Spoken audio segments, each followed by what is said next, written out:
Channel. आज हम Punjab police की रिक्रूटमेंट जो कांस्टेबल की आई है उसके बारे में चर्चा करेंगे। ठीक है, तो शुरू करते हैं आज की वीडियो। देखिए, सबसे पहले हम जानते हैं कि इसकी ऑनलाइन एप्लीकेशन जो है कब से स्टार्ट हो रही है। 14 मार्च से स्टार्ट हो रही है और 4 अप्रैल तक ये आप इसमें रजिस्ट्रेशन कर सकते हैं, आप अप्लाई कर सकते हैं। ये हेल्प डेस्क नंबर है। आगे चलते हैं। देखिए, यहाँ लिखा हुआ है पोस्टिंग और deployment. Recruited candidates can be posted deployed anywhere in Punjab, India और अब्रॉड। आपको इंडिया में, पंजाब में और अब्रॉड में कहीं भी कर सकते हैं। बेसिकली ये होती तो पंजाब पुलिस है, तो पंजाब में ही आपकी रिक्रूटमेंट रहेगी। ठीक है, आगे चलते हैं। तो हम टोटल वैकेंसी के बारे में जानेंगे कि कौन से ग्रुप को, कौन सी कैटेगरी को कितनी वैकेंसीज़ मिली हैं। ठीक है, जनरल ओपन अनरिजर्व जो कैटेगरी है उसकी है 410 मेल कैंडिडेट्स में और 117 फीमेल की। शेड्यूल कास्ट मजहबी सिख जो पंजाब के हैं उनकी 100 आई है मेन की और 40 आई है वुमेन की। Schedule caste Ramdasia and other Punjab उनकी भी 100 वैकेंसीज़ है और 40 वुमेन की है। बैकवर्ड क्लासेस ऑफ पंजाब उनकी 100 और वुमेन की 40 है। एक्स सर्विसमैन जो कि जनरल कैटेगरी में आते हैं पंजाब के, वो है 70 जो है मेन की है और 40 वुमेन की है। एक्स सर्विसमैन जो कि शेड्यूल कास्ट में आते हैं उनकी 20 वैकेंसीज़ है और फीमेल्स की नहीं आई हैं। Ex serviceman schedule caste and other Punjab तो उनकी आई है 20 वैकेंसी और फीमेल की है 0। Ex serviceman of backward class of Punjab उनकी 20 वैकेंसी है और 0 वुमेन की है। वार्ड्स ऑफ पुलिस पर्सनल उनकी आई है 20 वैकेंसी और 7 फीमेल की आई है। इकोनॉमिकल वीकर सेक्शन यानी कि जो EWS है पंजाब का में, तो उनकी मेल की आई है 100, फीमेल की आई है 30। और wards of freedom fighters of Punjab जो कि फ्रीडम फाइटर्स की फैमिली से जो बिलोंग करते हैं उनकी वैकेंसी आई है 10 और 3 आई है फीमेल्स की। तो देखिए, मेन की है 970 और फीमेल की आई है 317। ठीक है, आगे चलते हैं। अब हम इसका पे स्केल जानेंगे कि पे स्केल क्या रहेगा। तो देखिए, इसका पे स्केल है 19,900। ठीक है, 19,900 रुपये जो है आपकी सैलरी रहेगी। कब से? जब आप भर्ती हो जाएंगे उसके 3 साल तक। ठीक है, बाद में आके बढ़ती रहेगी। और नेशनैलिटी क्या होनी चाहिए? आप सिटीज़न ऑफ इंडिया होने चाहिए। ठीक है, सिटीज़न ऑफ इंडिया होनी चाहिए। एज क्राइटेरिया क्या है? मिनिमम एज होनी चाहिए 18 साल और मैक्सिमम होनी चाहिए 28 साल। ठीक है, और ये कब से काउंट होगी? 1 जनवरी 2024 से। और रिलैक्सेशन के बारे में जानेंगे। Relaxation up to 5 years in the prescribed upper age limit granted to the candidates belonging to schedule caste and backward class. SC ST जो लोग हैं उनको मिलेगी 5 साल की छूट। ठीक है, who are resident of Punjab जो कि पंजाब के रेजिडेंट हैं। ठीक है, as such maximum age for such candidate shall be 33 years age on 1 January 2024। ऐसे तो मैक्सिमम एज यहाँ पे 28 दी गई है, लेकिन जो SC ST की लोग हैं उनके लिए 33 years मैक्सिमम एज है। Ex serviceman who are resident of Punjab shall be allowed to deduct the period of his her service in the armed forces for the union shall be from his her actual age. देखिए, जो ex serviceman लोग होते हैं उनका किस हिसाब से जो है एज मानी जाएगी। जैसे कि मैं 40 साल की हूँ और मैंने 17 साल आर्मी में काम किया है, तो 40 में से 17 जो है वो माइनस हो जाएगी, वो मेरी एक्चुअल एज रहेगी। ठीक है, आगे चलते हैं। Relaxation up to 5 year each in the prescribed upper age limit has been granted to the candidates who are regular employees of Punjab government और other state और central government। ठीक है, तो देखिए 5 साल का जो रिलैक्सेशन है वो किसको मिल रहा था? ऊपर SC ST को। और अब यहाँ पे लिखा हुआ है कि SC ST के अलावा जो लोग पंजाब गवर्नमेंट में है, सेंट्रल गवर्नमेंट में है, स्टेट गवर्नमेंट में है, उनको भी 5 साल की छूट मिलेगी। ठीक है, अब इनके एजुकेशन क्वालिफ़िकेशन जानते हैं। एजुकेशनल क्वालिफ़िकेशन चाहिए 10+2। ठीक है। 10+2 क्वालिफिकेशन चाहिए। इन case of ex serviceman the minimum education, देखिए 10+2 तो कंपलसरी है ही है, लेकिन जो एक्स सर्विसमैन है उनकी जो क्वालिफिकेशन है वो कम से कम होगी तो भी चलेगा। बट इसमें लिखा हुआ है in case of ex serviceman the minimum educational qualification shall be matric. देखिए 10+2 तो है ही है, लेकिन जो एक्स सर्विसमैन है उनकी कम से कम क्वालिफिकेशन अगर वो 10th पास भी है तो वो इसके लिए एलिजिबल है। और यहाँ लिखा हुआ है कि candidate must have attain the above mentioned educational qualification before 1 January 2024। यानी कि अगर आप अभी अपीयरिंग कैंडिडेट हैं तो आप इसके लिए एलिजिबल नहीं है। आपके पास 1 जनवरी 2024 से आपके पास एजुकेशनल क्वालिफिकेशन यानी कि +2 आपकी हो जानी चाहिए। ठीक है।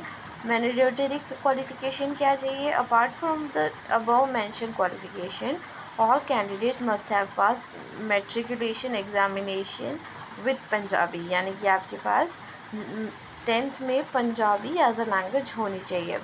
ठीक है। as with Punjabi as one of the compulsory or elective subject or any other equivalent examination in Punjabi language specified by the Punjab government on or before 1 जनवरी 2004। देखिए आपके पास अगर इलेक्टिव सब्जेक्ट है, कंपलसरी सब्जेक्ट रहा है 10th में, तो आप इसके लिए एलिजिबल होते हैं। ठीक है। मतलब आपकी ये एक मैंडेटरी क्वालिफ़िकेशन है कि अगर आप 12th पास हैं तो वो तो होना ही चाहिए, लेकिन आपके पास पंजाबी लैंग्वेज भी होनी चाहिए 10th और 12th में। ठीक है। Where a ward of defence personnel who is a bona fide resident of Punjab state is appointed by direct appointment, he shall have to pass an examination of Punjabi language equivalent to metric standard or shall have to qualify a test conducted by the language wing of Department of Education of the Punjab government within a period of 2 years from the date of his appointment। देखिए जो defence service personal है जो कि पंजाब के resident है, अगर उनको पंजाबी नहीं है उनके पास 10th में, तो वो क्या कर सकते हैं? वो पंजाबी लैंग्वेज का एक एग्ज़ामिनेशन होता है जो लैंग्वेज विंग जो कि डिपार्टमेंट ऑफ एजुकेशन, पंजाब का जो डिपार्टमेंट ऑफ एजुकेशन है उसके अंडर आती है लैंग्वेज विंग, तो वो एक एग्ज़ामिनेशन कराती है। तो आपको इसे पास करना पड़ेगा अपने अपॉइंटमेंट के 2 साल के अंदर अंदर। ठीक है। और फिज़िकल स्टैंडर्ड हम जानते हैं कि क्या फ़िज़िकल स्टैंडर्ड है, तो यहाँ पे लिखा हुआ है जो हाइट होनी चाहिए मेल की वो होनी चाहिए 5 फीट 7 इंच यानी कि 170.2 सेंटीमीटर, और फीमेल की होनी चाहिए 157.5 सेंटीमीटर यानी कि 5 फुट 2 इंच। और transgender candidate shall be treated at par with female candidates in respect of physical screening and physical measurement test। यानी कि आपका जो PET और PST होने वाला है आपको फीमेल कैटेगरी के साथ ही देखा जाएगा, देखा नहीं जाएगा, मतलब जो फीमेल की स्टैंडर्ड है उसी उतने ही आपके स्टैंडर्ड रहेंगे। ठीक है। तो देखिए यहाँ लिखा हुआ है कि आपके पास सबसे पहले जो आपका मोड ऑफ एग्ज़ामिनेशन रहेगा वो रहेगा CBT। ठीक है। CBT उसके बाद होगा PST और फिर होता है फ़िज़िकल मेजरमेंट टेस्ट। ठीक है। आगे चलते हैं। तो अब हम स्टेज 1 स्टेज 2 देखते हैं कि आपके किस हिसाब से पेपर होंगे। तो स्टेज 1 जो है वो CBT होगा, मल्टीपल चॉइस क्वेश्चन होंगे, 2 पेपर होंगे आपके, पेपर 1 और पेपर 2। ठीक है। पेपर 2 जो रहेगा वो क्वालिफाइंग इन नेचर में होगा और उसके मार्क्स नहीं जोड़ते हैं। फिर आता है आपका स्टेज 2, उसमें आपकी होती है PST और फिज़िकल मेजरमेंट। ठीक है। और स्टेज 3 होता है वो डॉक्यूमेंट वेरिफिकेशन वाला रहता है। तो CBT के बारे में मैंने आपको बता दिया है। अब पेपर 1 जो रहेगा वो 100 क्वेश्चन रहते हैं उसमें और 1 ही मार्क का आता है। और पेपर 2 जो रहता है उसमें लिखा हुआ है paper 2 shall be mandatory qualifying the test of Punjabi language. ये एक पंजाबी लैंग्वेज का रहेगा जिसमें 50 क्वेश्चन आएंगे और हर क्वेश्चन 1 ही मार्क का रहेगा। ठीक है। आपको इसमें 50% जो है स्कोर करना है। ठीक है। आगे बढ़ते हैं। और हाँ, एक और बात, ये पेपर 2 जो है ये मतलब मेरिट डिटरमाइन नहीं करेगा आपको, मतलब इसकी कोई मेरिट नहीं बनेगी, आपको जो सिलेक्शन होएगा वो पेपर 1 के बेस पे होगा। ठीक है। अब इसका सिलेबस जान लेते हैं। पेपर 1 का सिलेबस यहाँ पे दिया हुआ है, ठीक है। पेपर 1 है जनरल अवेयरनेस। पेपर 1 देखिए 2 घंटे का होगा और इसकी मैक्सिमम मार्क्स होंगे 100। तो देखिए इसमें आपको क्या क्या पढ़ना है। जनरल अवेयरनेस, जिसमें हम कॉन्स्टिट्यूशन के बारे में जानेंगे, उसके फीचर्स जानेंगे, geography, culture and economy of Punjab, basic science and technology, current affairs, ठीक है। फिर आता है आपका मैथ्स, ये आपके मैथ का सिलेबस है, आप इसको देख लीजिएगा। और उसके बाद आता है रीजनिंग, फिर आता है इंग्लिश और पंजाबी लैंग्वेज के क्वेश्चन है। तो ये आपका पूरा सिलेबस है, आप यहाँ देख सकते हैं, ठीक है। और लास्ट में यहाँ पे आता है डिजिटल लिटरेसी। तो ये आपके 5 सेक्शन होंगे, ओके। और यहाँ पे मार्क्स दिए हुए हैं। जनरल अवेयरनेस के कितने क्वेश्चंस आएंगे, 35 क्वेश्चंस आएंगे। मैथ के 20, रीजनिंग के भी 20, इंग्लिश के 10, पंजाबी लैंग्वेज के भी 10, और 5 क्वेश्चन आएंगे डिजिटल अवेयरनेस। बेसिकली कंप्यूटर का ये पेपर रहता है, ठीक है। कंप्यूटर के बारे में आपको कितनी नॉलेज है ये आएगा। और मैंने आपको पहले ही बता दिया था पेपर 2 जो है 50 मार्क्स का रहता है, जिसमें आपको पंजाबी लैंग्वेज का टेस्ट होगा। अब यहाँ पे दिया गया है कि जब आपका एडमिट कार्ड इशू होंगे, the candidate is required to download the admit card and bring a hard copy. मतलब आपको एक प्रिंट आउट लेकर जाना है और उसके साथ आपको एक अपना आइडेंटिटी कार्ड लेके जाना है। क्या क्या क्या हो सकते हैं ये आइडेंटिटी कार्ड? ये होते हैं Aadhaar card, driving licence, PAN card, voter ID card और इंडियन पासपोर्ट, ठीक है। आपको एक जब आपका टेस्ट होगा, आपको एडमिट कार्ड के साथ इनमें से एक कार्ड लेकर जाना है, ठीक है। और रही बात नेगेटिव मार्किंग की, इस पेपर में कोई भी नेगेटिव मार्किंग नहीं है, ठीक है। आगे चलते हैं। तो अब हम जानेंगे कि आपका फ़िज़िकल स्क्रीनिंग टेस्ट जो होगा उसमें क्या क्या होने वाला है। देखिए इसमें होती है running, long jump, high jump और हाइट मेजरमेंट, ठीक है। अब इसका क्राइटेरिया जान ले लेते हैं कि क्या होता है। फॉर मेल कैंडिडेट्स, उनके लिए, मेल कैंडिडेट्स के लिए क्या होगा। अच्छा, इसमें भी एक सर्विसमैन जो कि 35 साल से कम एज के हैं, उनके बारे में हम जानेंगे। देखिए 1600 मीटर रेस होती है और इसके बाद यहाँ पे लॉन्ग जंप होती है। तो लॉन्ग जंप कितनी होती है, 3.80 मीटर। ये आपको 3 चांस मिलते हैं इसमें, ठीक है। और फिर आती है हाई जंप जो कि 1.10 मीटर्स करनी होती है आपको 3 चांसेस में। फिर एक सर्विसमैन जो कि 35 साल से ज़्यादा के हैं तो उनको 1400 मीटर वॉक एंड रन करना है 12 मिनट में, ठीक है। एक ही चांस मिलेगा आपको, और 10 स्क्वाट करने हैं 3 मिनट में, और इसके लिए भी आपको एक ही चांस मिलेगा, ठीक है। फॉर फीमेल कैंडिडेट्स, इसमें भी जो 35 साल से कम की और लेडीज़ हैं, इनका क्राइटेरिया है 800 मीटर इनको रेस करनी है 4 मिनट 30 सेकेंड में, और इनके लिए एक चांस मिलेगा। और लॉन्ग जंप जो है वो 3 मीटर की करनी है, 3 चांस मिलेंगे। और हाई जंप होता है 0.95 मीटर्स का, ठीक है। फिर एक्स सर्विसमैन जो कि फ़ीमेल कैंडिडेट्स हैं और 35 साल से ज़्यादा की है, उनको सिर्फ 800 मीटर रेस करना है 6 मिनट में, ओके। अच्छा, और एक बात यहाँ दी गई हुई है कि जिन लोगों की हाइट जो है वो मिनिमम क्वालिफ़िकेशन से ज़्यादा होगी, उनको क्वालिफ़ाई किया जाएगा, ठीक है। मतलब जितने जो भी लंबू लोग हैं, तो वो लोग इसके लिए जल्द क्वालिफ़ाई होने के उनके चांसेस ज़्यादा हैं।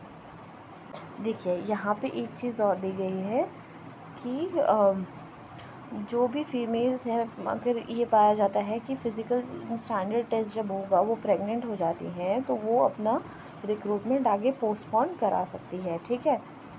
और यहाँ लिखा हुआ है 6 महीने के अंदर उन्हें दोबारा अपना PMT PST देना पड़ेगा, नहीं तो उनकी जो सीट है वो वैकेंट चली जाएगी, ठीक है।